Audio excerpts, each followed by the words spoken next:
All right, friends, let's look at Thursday. Grammar, your favorite thing. I know you've been waiting all week for grammar. No, you haven't because you've been doing it every day, haven't you? Okay, continuing. So, we're looking today for the suffix, prefix, homonyms, figurative language. Do we see any of those things? All right, so let's look at suffix first. Remember, suffixes are little, baby, we'll call them syllables that get added on to the end of a word and they change its meaning somehow.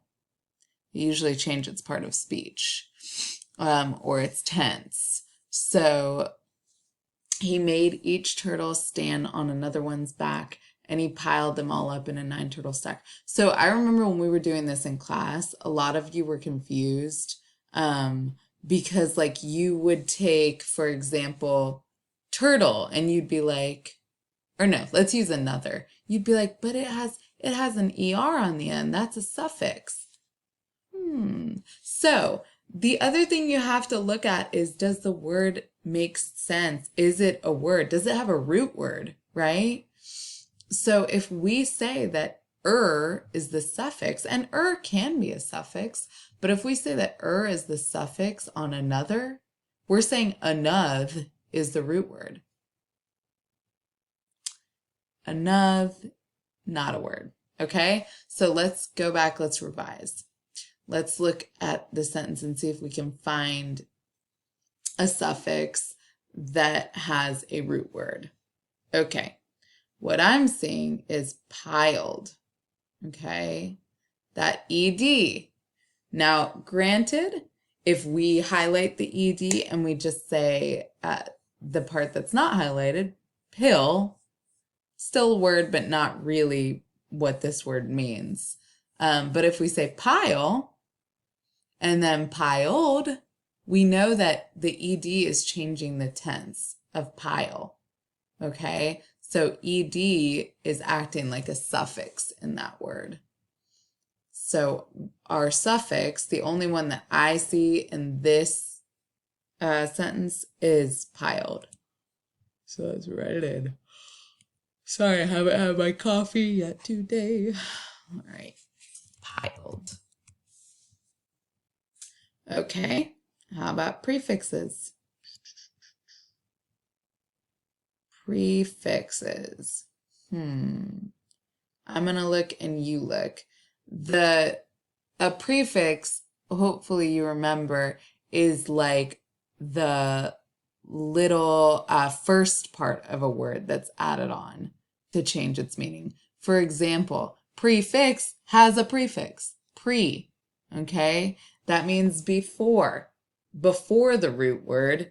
This is the add-on that changes the meaning. Another example, unsure. Okay, sure is the root word. I've added un as the prefix to signal that I'm not sure, right? That un changes the meaning of the word sure. So looking at this sentence, I actually don't see any prefixes. So you can just leave that blank. Homonyms. All right. Homonyms mean that it's the same spelling, same word, but it has different meanings. Okay, you're not probably going to come up with one from here, but I did find one, and that is the word pile. So pile can mean a stack of something. It can also mean, I saw that it can also mean like I think it's like a pillar. It can also mean a pillar. If any of your moms or dads do like construction, they might know that word. That was not in my vocabulary because I don't work with building things, but maybe they know that. That'd be awesome. It can also mean though, like the pile of a rug, like all the fibers that are put together, that's a rug's pile. I think the higher the pile, the more like dense it is as a carpet. Um, you can see that that's not my expertise, but I do know that pile is a homonym. Okay, it has multiple meanings. So we'll write it in. Okay, now let's look at figurative language. Okay, so figurative language could be a metaphor, could be a simile, could be alliteration, it could be personification. The one that I'm gonna say for this is personification. And the reason I'm gonna say that, it's not really in the sentence, but hopefully you know. I think this comes from Yertle the Turtle. Pretty sure it comes from Yertle the Turtle. And in this sentence, it's Yertle the Turtle who is making the other turtles do this stuff. And that is personification.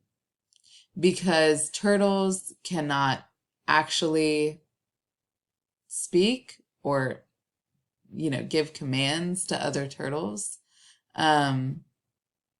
So yeah, that's why it's personification. So as long as you know that it's personification, you're good to go.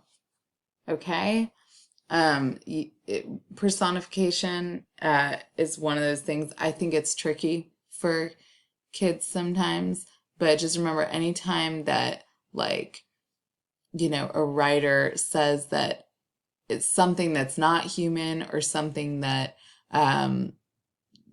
is inanimate, like doesn't have feelings, like an object is doing something that seems like something a human would do, that's personification. Okay? All right. Well, that was short and sweet today. So you are done. I hope that your day goes wonderfully. I hope that you have the opportunity to get outside and stretch your legs, stretch your arms, do all that, go play. Yeah. So I miss you guys. Bye.